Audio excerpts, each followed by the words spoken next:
В това видео ще ви представим 10 изпитани домашни средства при висока температура. Повишаването на температурата е естествена, защитна реакция на организма, чрез която тялото опитва да се справи с възникнала вирусна или бактериална инфекция. Понякога свалянето на високата температура не се препоръчва, тъй като тя има за основна цел да унищожи болестотворния причинител, но след определени стойности тя може да бъде опасна, особено за малките деца, и е необходимо да бъдат взети мерки за овладяването на температурата. Ако мислите, че информацията, която представяме, е полезна за вас, можете да подкрепите развитието на канала Моето здраве, като се абонирате и оставите коментар под видеото. В общия случай, ако детето с температура не е с влошено състояние, играе и се чувства спокойно, нямате основателна причина да се притеснявате и да изпадате в паника.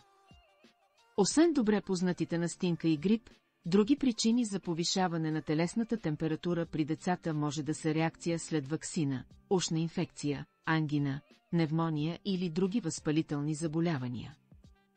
Внезапна промяна в метеорологичните условия и лоша хигиена също може да доведат до повишаване на температурата.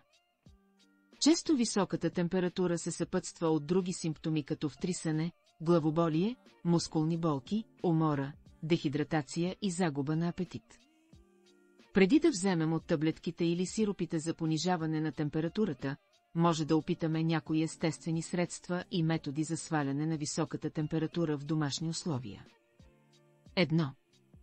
Чесънът стимулира изпотяването и по този начин понижава телесната температура. Освен това спомага за ефективно елиминиране на вредните токсини от организма и ускорява възстановяването. Пасираме 1 или 2 скилитки чесън и ги запарваме с 2 чаши гореща вода. Оставете да се накисне за около 10 минути, прецедете течността и добавете лъжица пчелен мед. Пие се бавно на малки глътки. 2. Яйчният бълтък, подобно на охлаждащ гел, абсорбира топлината от тялото и така намалява високата температура. В рамките на половин час той може да изтегли високата температура и да намали щетите за организма от нея. Отделете белтъците на 3 яйца, разбийте ги за минута и потопете тънка кърпа в тях. Овийте добре краката с така приготвения компрес и поставете чорапи отгоре. Когато кърпите изсъхнат и се затоплят, ги подменете с нови.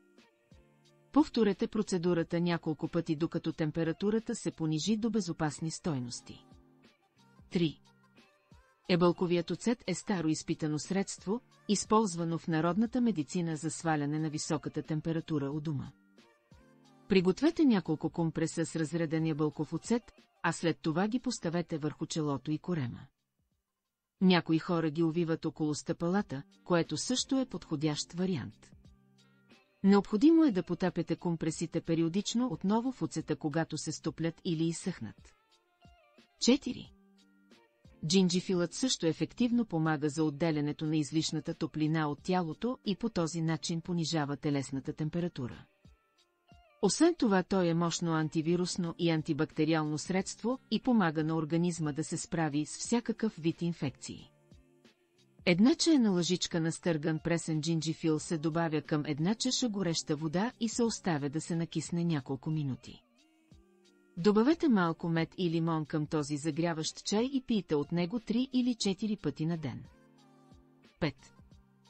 Ментата оказва охлаждащ и успокояващ ефект върху тялото и под формата на чай спомага за понижаване на телесната температура. 1 супена лъжица листа от прясна мента се запарват с 2 чаши гореща вода. Трябва да се накисне за 10 минути, след което се прецежда и добавя малко чист натурален пчелен мед, пие се по 3 пъти на ден. 6. Куркумата е още един доказан домашен лек срещу висока температура. Куркуминът в нея оказва мощно антивирусно, противогъбично и антиоксидантно действие. Това помага на организма да се бори с инфекцията и намалява продължителността на заболяването. За приготвяне на рецептата се добавят половин чайна лъжичка куркума и 1/4 чайна лъжичка черен пипер на прах в чаша горещо мляко. Приемайте тази уникална комбинация 2 пъти на ден. Можете да добавите и лъжица пчелен мед. 7. Смесете добре равни количества изсушени малини, листа от мента и липов цвят. 2 супени лъжици от билките запарваме с чаша вряла вода за половин час. При висока температура изпиваме 2 или 3 чаши от тази топла запарка. Температурата ще започне да спада и постепенно на сутринта ще се чувствате много по-добре. 8.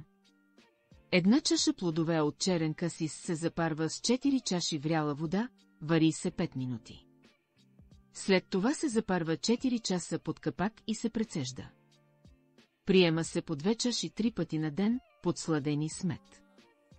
Касисът се счита за много ефективно средство срещу висока температура и грип.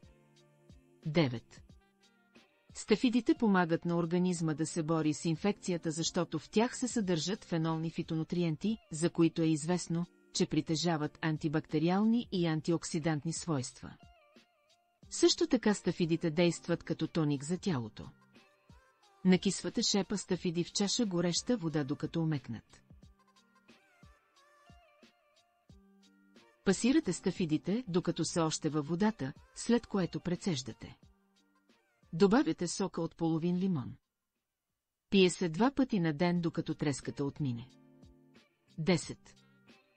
Срещу високата температура помагат и компресите от картофи.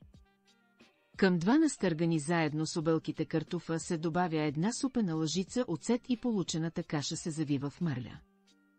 Компресът се поставя на челото до спадане на температурата.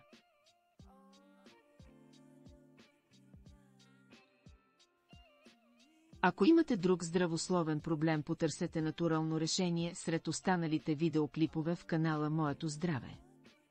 Ще се радваме да ви бъдем полезни. Споделете с нас в коментар постигнатите резултати от лечението с домашните рецепти или вашите въпроси, ако има такива.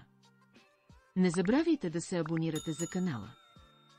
А за да виждате първи нашите полезни съвети и рецепти, можете да ни последвате в Instagram и Facebook. Благодарим ви за доверието.